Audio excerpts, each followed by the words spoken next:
Today we're going to be covering creating the utility that we were talking about last time for our post edit form as well as our new post form. The reason being, it's kind of cringe to have to add the form data or create the form data each time that we do one of these handles. There's actually a way where we can just pass in our raw data and have it spit back a form data object that we can then use. So we're going to be doing something similar to that. So let's go ahead, let's create an issue. And then we'll just say like create form data util or something. And then we'll just say submit new issue. Then we can do the create a branch, do all of this stuff. We can click on the create branch button. If GitHub will resize properly, click on the little copy button, come down here and we can right click, paste it. And then I can cd out of my demo branch back into our video branch. So for this helper, what we're going to do is we're going to follow some pretty standard stuff that I've seen before. We're just going to create a utils folder inside of src. We'll call it utils. And then in here, we're just going to create a file and call this form data helper.js. Again, you can name this whatever you'd like to. Just make sure if you rename it that all of your imports and stuff match up everywhere else. So what I want to do is say export function, and I want to export a object to form data. And then in here we can just pass in, we can pass in a object. We can pass in a namespace equals null. And we can pass in a form data equals new form data like that. And then this is going to allow us to come in here and do some magic. So we're going to have we're going to pull out some property names from this object.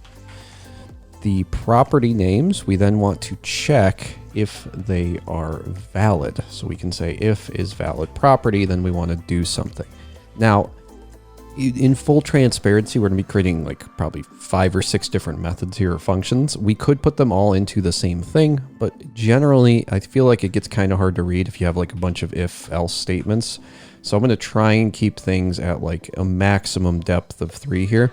So we're just going to say if it's valid, and then let's go ahead and let's create this if it's valid method. Now, I guess I should say there's 2 ways to do this. You probably in an interview here would want to not just go straight to the create is valid method, right? Or is valid property function. What I personally like to do is I just kind of like scaffold this out as I'm thinking. So I'm like, all right, what do we actually need? Well, we know we need to return a form data, right? We know we need to check if the property is valid. Now, assuming the property is valid, we've gone through each of these properties. What do we actually need to do here? We need to create some kind of form key. You can call this whatever you like. We're just going to say get form key, and then we need to pass in the namespace and the property name, right? Once we have this form key, we can then go ahead and add this to our data. Because remember, in our form data, we have something like a post, key equals value. That's actually exactly what I wanted to type out. So something like post title is equal to, hello world, right? So what we want to do is we want to grab this key, which we have right here. This is our key. And then we want to say in our form data with this key, we want to set equal to our value, right? So then we'll say append to append to form data. My brain's thinking one thing, my fingers are typing something else. Let's append our form data, our form key, and then whatever the actual, value is, which is going to be obj and then our property name. So this is pretty much all we have to do here. That said, we're not actually doing anything right now, right? Like we've just kind of said, assuming in an ideal world, we have all of this stuff, we're going to do this stuff. The reason why I like doing this is because even if I can't get this to work, the interviewer's probably looking at this like, okay, but they know like structurally what it's supposed to look like. And then from here, I can kind of branch out. But you're probably not building out this weird little form data helper in an interview. It's just like, just something I thought I'd mention, I guess. But okay, let's start by doing this is valid property. So for this is valid property, again, needs to take in the object and the property name. And then we want to do something like return, and we'll just close this. And we want to return something along the lines of, object dot prototype dot has own property dot call obj and property name. And then we want to do something like if the property name does not equal undefined and if it doesn't equal null, right? So there we go, and it doesn't equal null. And then it's just going to keep going here, and it doesn't equal the empty string, for example. Now I'm going to leave the empty string off, but that's something you could, of course, add in if you're so inclined. So we'll leave it like this, and that's effectively going to be it for our is valid. That's all we need to do. We just need to make sure those aren't, those aren't the cases. Then we can say, all right, now let's do our get form key. That takes in our namespace and our property name. So what do we mean by that? Well, we can really just kind of do exactly what it's suggesting here. We can return the namespace, and we can say, or we can check the namespace, and then we can say if the namespace, then we can just return the namespace with a property name. So you can think of this like in the case where we have a post with a title or a body, a body. Then, we can just come down to the next line. We want to append the data to the form data. So the namespace is the, and then we can wait for GitHub Copilot. The namespace is the post, and the proper name is the title or the body. So what we're doing here is we're saying, all right, we're going to append post, and then inside of these square brackets, we're going to append the property name, which is going to be title or body. And then in here, we're just going to return the property name if we don't have a namespace. So like if we have some kind of form data that we're creating where we don't need the post require, we're just permitting stuff, then we might just have a title, in which case this is just going to return that title for us. So that's it for our form key. Next, we need to do this append to form data. So we'll say function append to form data. This is going to take in form data, form key, and form value. That makes sense. And then in here, we want to check if this value is an instance of date, because there's a couple different things we can get here. We can either get, a date, or we can get a object, but that is not a file, or we can get something else, something else, which is just going to be appended as we expect it to be. So if we get a date, then we want to append as date the form data, the form key, and the form value. Oops. And then else if the object but not file, then we want to do value. And then, we can come in here, and we can do a object to form data with a value, a form key, and a form data. Now, what you'll notice about this is if we get to this point, that's an object, but it's not a file. It's an object to form data. This is actually this function right here. So we have a small bit of recursion. If we get to a point where we have another object that we're working with, we're just going to recursively go back to the outer thing.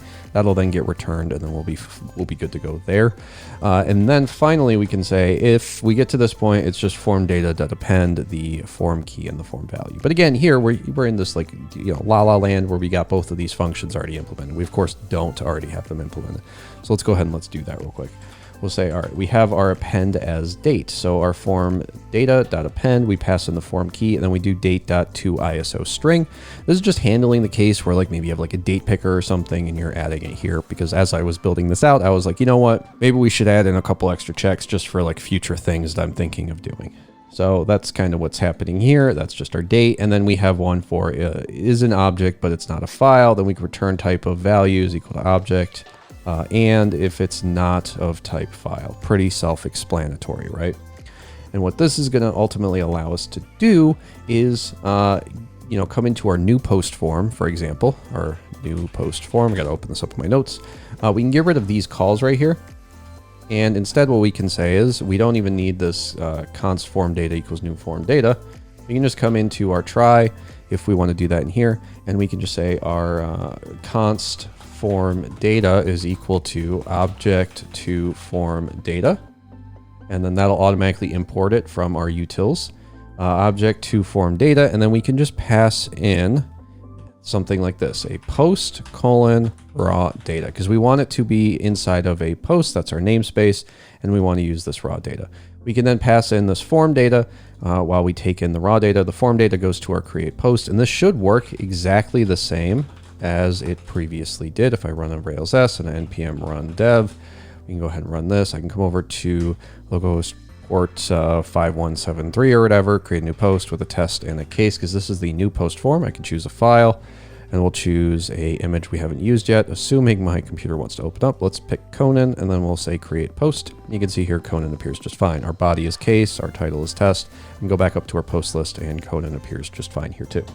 So the reason why I like this is because now we don't have to do all that manual building. Yeah, it's a considerable amount of overhead to write this up. It's like 50 lines of code we didn't necessarily need, but if we want to, we can come into like our post edit form, right?